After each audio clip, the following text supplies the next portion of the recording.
할렐루야. 153 저녁기도에 오신 여러분들을 주님의 이름으로 환영하고 축복합니다. 오늘도 귀하고 복된 저녁 시간, 하나님께서 우리 가운데 신실하게 일하심을 경험하는 귀한 복된 저녁 시간이 되기를 간절히 소망하겠습니다.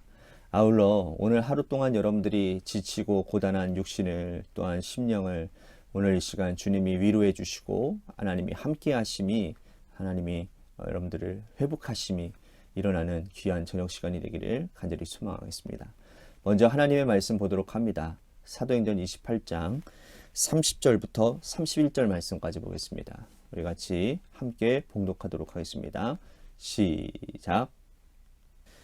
바울이 온 이태를 자기 셋집에 머물면서 자기에게 오는 사람을 다 영접하고 하나님의 나라를 전파하며 주 예수 그리스도에 관한 모든 것을 담대하게 거침없이 가르치더라. 아멘. 구약시대요.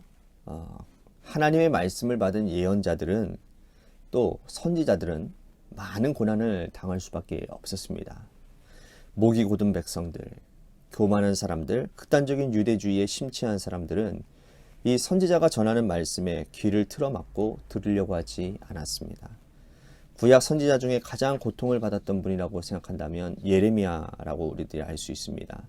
우리들이 예레미야의 별명이 눈물의 선지자 아닙니까? 얼마나 그의 사역이 고단하고 얼마나 힘들었으면 매 순간순간 눈물을 흘리며 그 사명을 감당했다라는 것을 우리들이 알 수 있지 않습니까? 예레미야 선지자는 남유다 말기부터 유다가 망한 후까지 예언한 예언자입니다. 그는 두 가지를 예언했는데 하나는 남유다가 바벨론에 의해서 철저하게 짓밟히고 망하게 될 것이라는 것이고 하나는 성전이 불타 없어질 것이라는 것을 예언한 사람이에요. 유대인 중에 그 누구도 이 두 가지 예언을 하나님의 말씀으로 믿지 않았습니다. 오히려 그를 반민족주의자로 낙인 찍고 신문하고 조롱하기를 여러 번 했습니다. 하루는 그가 체포가 되어져서 시대 뜰의 감옥에 갇히게 되었는데 예레미야는 그 안에서 좌절을 합니다. 나는 하나님의 말씀을 전한 결과가 이것인가? 그는 낙심하고 절망하죠. 그러나 그때 하나님께서 그에게 들려주신 말씀이 있습니다. 여러분들이 잘 아시는 말씀이죠. 예레미야서 1장 1절에서 33장 1절에서 3절 말씀이잖아요. 여러분들이 너무나도 잘 아시는 그 말씀. 일을 행하시는 여호와, 그것을 만들며 성취하시는 여호와, 그의 이름을 여호와라 하리라. 또 그분이 말씀하시기를 너는 내게 부르짖으라. 내가 내게 응답하겠고 네가 알지 못하고 크고 은밀한 일들을 내가 보인다라고 예레미야에게 그렇게 말씀을 하시죠. 예레미야가 시위대 뜰 감옥에 있을 때에 하나님이 하신 말씀, 일을 행하시는 여호와, 성취하시는 여호와. 선지자가 갇혀 있으나 하나님은 일하시고 성취하신다고 분명히 말씀하십니다. 일을 행하시고 성취하시기 위해서 너는 내게 부르짖으라 라고 말씀하고 계시죠. 낙심하지 말고 기도하면 내가 크고 은밀한 일들을 보이겠다라고 분명하게 우리 주님이 말씀하셨습니다. 이것이 하나님이 그에게 주신 비전이고 약속이었죠. 오늘 본문 말씀에도 갇혀있는 바울 대신에 일하시는 하나님을 만날 수가 있습니다. 바울은 에베소 사역이 한창이었을 당시에 로마를 향한 비전을 품고 있었습니다. 그는 예루살렘에 가서 헌금을 전달하고 로마로 가려고 계획하는데 예루살렘에서 체포를 당하죠. 그를 죽이려고 했던 유대인들과 이를 정치적으로 이용하려는 로마 당국의 이해관계가 너무나도 잘 맞아떨어져서 희생양이 되어 감옥에 2년 동안 구류당하게 됩니다. 그 결과 로마로 가서 재판받기로 호소하여 로마로 압송되어져 가는 절차를 거치게 되죠. 그리고 그는 배를 타고 죄수의 신분으로 로마에 도착을 하게 됩니다. 참 우리들이 감격스러운 것은 뭐냐면 이 모든 일들이 하나님께서 하셨다는 것이죠. 하나님이 일하셨다라는 거예요. 그가 비전을 가졌고 꿈을 꾸었고 또 하나님은 갇힌 바울을 위해서 신비로운 방법으로 일하셨다라는 거예요. 바울은 1차, 2차 선교, 3차 선교 여행을 하면서 죽을 고비도 수없이 많이 넘겼습니다. 돌에 맞아 죽을 뻔도 하고 또 여러 번 파산도 하고 동족의 위협에 받기도 하고 살해 위협도 받기도 했습니다. 그런데 로마로 가는 여정은 여러분 놀랍기 그지가 없어요. 그가 탄 배가 난파되어졌지만 하나님께서는 사자를 보내어 바울과 함께한 모든 사람들의 생명을 보장해 주셨습니다. 바울은 백사도 내지 아니하고 군인들의 호송을 받으며 로마까지 오게 되었어요. 그는 갇혀 있었지만 하나님은 그를 로마까지 인도하셨다라는 거예요. 여러분, 이 얼마나 놀라운 역사입니까? 감옥에 갇혀 있을 당시에 그는 아무것도 할 수 없었지만 할 수 있었던 것 유일한 한 가지는 바로 뭐였습니까? 예레미야처럼 기도하는 것이었어요. 그가 얼마나 많이 기도했겠습니까? 하나님은 그의 기도를 들으시고 로마까지 인도하신 거예요. 시위대 뜰 갇혀 있는 예레미야를 대신해서 일하신 하나님이 바울을 위해서도 일하고 계신다라는 거죠. 여러분, 요셉이 감옥에 갇혀 있을 때에 아무것도 할 수 없을 때에 하나님은 요셉 대신 일을 하셨습니다. 술 맡은 관원장, 떡 맡은 관원장을 감옥에 들여보내시고 그들을 꿈꾸게 하시고 또 요셉을 통해서 그들의 꿈을 해석하셨죠. 또 이집트 최고의 권력자인 바로도 꿈꾸게 하셔서 하나님이 하신 모든 일들이 요셉 바로 앞에 서게 되었고 요셉이 바로 이 일들을 통해서 하나님의 영광을 나타내며 총리까지 이르게 되었다라는 것이죠. 우리는 이 사실을 통해서 무엇을 깨닫게 됩니까? 아무것도 할 수 없다고 느껴질 때, 손발이 다 묶이고 우리의 손에 물질이 다 사라지고 건강이 없어도 아무것도 할 수 없는 그때에 하나님이 일하실 것입니다. 우리는 기도만 하면 되는 겁니다. 믿지 않는 사람들이 볼 때 기도는 가장 무기력한 것처럼 보이지만 하나님은 기도를 가장 강력한 무기로 말씀하고 계십니다.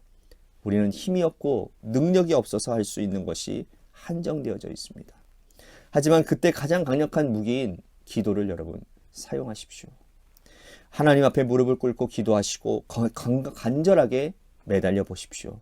그러면 하나님이 일하실 줄로 믿습니다. 하나님은 인간의 지혜와 경험을 뛰어넘어 놀랍게 섭리하십니다. 결국 하나님은 바울을 로마로 보내고 성도들을 만나게 하시죠. 근데 그곳 로마에서 바울 일행이 도착했다는 소식을 듣고 먼 곳에서 뛰쳐나온 그 형제들이 있었는데 그 가운데 누가 있었느냐? 바울의 파송을 받아서 로마 교회를 개척하고 또 가정교회를 일군 전도하는 사명을 부여받은 여러분들이 눈여겨봤던, 여러분들이 익숙하게 들었던 브리스길라와 아굴라가 그들 가운데 뜨거운 눈물로 이 바울을 맞이하고 있는 거예요. 에베소에서 처음 익은 열매 에베네도도 역시 이 가운데 있었을 것이고 바울이 쓴 이 로마서를 들고 로마 교회를 방문했던 베베도 이 가운데 있었을 것이고 바울이 보낸 로마서를 감격하게 읽으며 또 읽었던 로마 교회 성도들이 이 가운데 함께 있었을 것입니다. 바울은 꿈에 그리던 성도들을 만났고 그들과 함께 하나님의 영광을 찬양했을 것입니다. 그는 감옥에 매여 아무것도 할 수 없었지만 하나님이 일하셔서 결국은 만나게 하셨다는 거죠. 그러나 바울은 여전히 미결수 신분이었기 때문에 그를 지키는 군인과 당국에서 정한 집에서밖에 거할 수가 없었습니다. 미결수 신분이었는데 그럼에도 불구하고 참 이것도 은혜인 거예요. 뭐냐? 자유로웠다는 거, 비교적. 미결수 신분으로 지낸 2년 동안 수많은 사람들이 바울의 집을 드나들면서 그곳에서 바울은 옥중서신을 기록할 수 있었고 또 많은 사람들을 회심시키는 복음의 역군의 일들을 감당할 수 있었다라는 거예요. 여러분, 사도행전의 시작이 뭔지 아시죠? 오직 성령이 너희에게 임하시면 너희가 권능을 받아 예루살렘과 온 유다와 사마리아와 땅끝까지 이르러 내 증인이 되라 라는 말씀이었습니다. 이 말씀이 이제 와서야 이제 다 이루어지고 있다라는 말씀을 보고 있는 거예요. 사도행전 전체를 보십시오. 예루살렘 교회가 세워졌고 베드로와 야고보와 요한의 사도를 통해서 예루살렘이 복음화가 되어졌어요. 예루살렘 교회에 핍박이 닥쳤습니다. 그렇지만 그 복음을 들고 사마리아로 흩어지게 됩니다. 온 유대로 흩어지게 돼요. 흩어진 사람들이 안디옥 교회를 세우게 되어지고 안디옥 교회를 통해서 바나바와 바울을 통해서 그들은 세계 선교 1차 선교 여행을 떠나게 됩니다. 그리고 바울과 실라는 2차, 3차 선교 여행을 떠나게 되죠. 그리고 결국 로마까지 복음을 전하는 역사가 일어나게 되었다라는 거예요. 하나님의 말씀이 살아있기 때문에 여러분 이런 역사가 나타났다고 저는 생각합니다. 말씀을 마음에 품고 비전을 가지면 반드시 이루어집니다. 이 사실을 믿으십니까? 다시 말씀드립니다. 말씀을 품고 말씀을 마음에 품고 비전을 가지면 그것은 반드시 이루어집니다. 우리를 통해서 이루어지고 또 기도하면 하나님이 반드시 이루시는다라는 사실입니다. 이 약속의 말씀을 기억하시고 우리의 일생을 말씀 앞에 헌신하는 믿음의 백성들이 다 되시기를 주님의 이름으로 간절히 축복하겠습니다. 오늘 말씀 생각하면서 우리 같이 기도했으면 좋겠습니다. 모든 일이 하나님의 하심임을 믿습니다. 감사함으로 기도하며 나갔으면 좋겠고요. 또한 하나님 앞으로 나의 모든 일들 가운데 하나님께 맡기며 하나님의 일하심을 기대하겠습니다. 우리 같이 말씀 생각하며 기도했으면 좋겠습니다. 또한 교회를 위해서 기도했으면 좋겠습니다. 하나님께서 세워주신 몸된 교회가 하나님의 뜻 가운데 주님 바로 서게 하여 주시고 말씀의 바탕에 되어진 교회, 흔들림이 없는 교회가 되도록 인도해 주시고 또한 재개발 가운데 놓여져 있는 주님의 교회 가운데 필요를 따라 또한 돕는 하나님의 은혜가 역사가 일어나서 하나님의 일하심을 목도하는 귀한 간증의 시간이 되도록 인도해달라고 재개발 가운데 놓여져 있는 교회를 위해서 기도하기를 원합니다. 또한 육신의 질병으로 고통당하시는 분들 많이 있습니다. 김태희 청년, 또한 우리 조정순 성도님, 또한 김용훈 성도님, 또한 김순영 권사님 아드님을 위해서 기도해 주시고 또한 우리 김은정 지사님을 위해서도 여러분들 기도해 주시고 박순시 장로님을 위해서도 여러분들 기도해 주시길 바랍니다. 고3 수험생인 한유진 학생을 위해서도 기도해 주시고요. 마지막 여러분들의 삶의 자리와 여러분들의 자녀들을 위해서 기도하시다가 시간 돌아가시기를 바랍니다. 노래 끝날 때까지 우리 같이 합심하여 기도하도록 하겠습니다. 기도하시겠습니다.